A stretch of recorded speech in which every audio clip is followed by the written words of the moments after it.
This autumn, Goblin King Games will launch their newest kickstarter for Moonstone, featuring a brand new faction, the Shades of Moonreach, who will forever change Torba as the dead walk among the living once more. The campaign goes live on the 10th of October, and you can find out all about it in our interview with creator Tom Greenway linked below. But for now, we'll be showing an exclusive sneak peek into some of the denizens of the newest faction, namely Sen'Ara and her psychopomp ally Jeremy, Lord of the Deep. Sen'Ara is a member of the merfolk, a sea-dwelling species who can only traverse land through the help of a magic necklace. Sen never got the chance to explore Torba, however, as she died young, leaving a bitter and restless spirit who refuses to reincarnate into a new form. With Chernet's magic connecting the Sea of Souls to the live lands, the Siren has a chance to swim the mortal realm once more. On the table, Sen'Ara carries the keywords of merfolk and spirit, with a modest health pool of 7 and 3 energy available.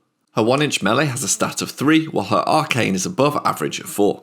Befitting her aquatic race, Sen's passive abilities allow her to create 50mm water features within 3 inches whenever she activates, which she can place within when jogging rather than moving slow 2 inches. This makes her deceptively fast with a 40mm base, and can also offer quick opportunities to escape should she get pinned down in a dire situation.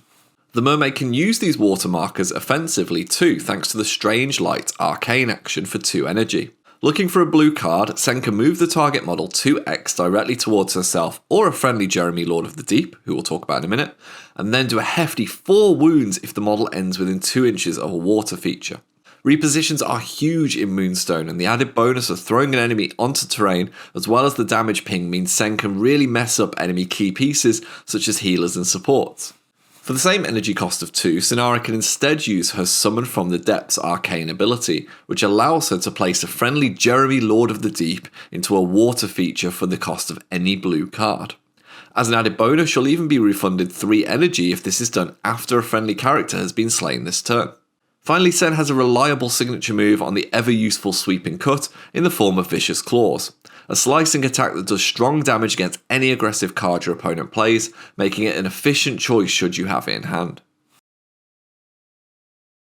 With the mermaid out the way, we can now move on to the main event and dapper aquatic chappie Jeremy Lord of the Deep, a psychopomp aide from the Deadlands who has joined Sen'Ara in the journey back across the Sea of Souls. Jeremy comes in rocking a mighty 2 wounds with a melee stat of 1 and an evader -1.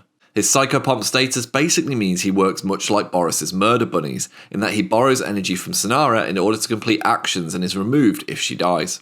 While a little bit feeble in combat and harvesting, Jeremy can bounce between water features as is befitting the Lord of the Deep. In fact, those lucky enough to be in his regal presence may bear witness to his splash action, which costs 1 energy and will pulse out damage to everyone within 2 inches of a water feature that the Lord is currently occupying. Jeremy doesn't have a signature move, he's a lover not a fighter, but he does feature the animal keyword as well as residing on a 30mm base. So that'll take us to the end of today's preview. We'd like to thank Goblin King Games for supporting the channel with this content, and hopefully you'll check out the Kickstarter along with us when it launches on the 10th of October. For now, I've been Tom from TNG Productions, and we thank you for watching. Take care, folks.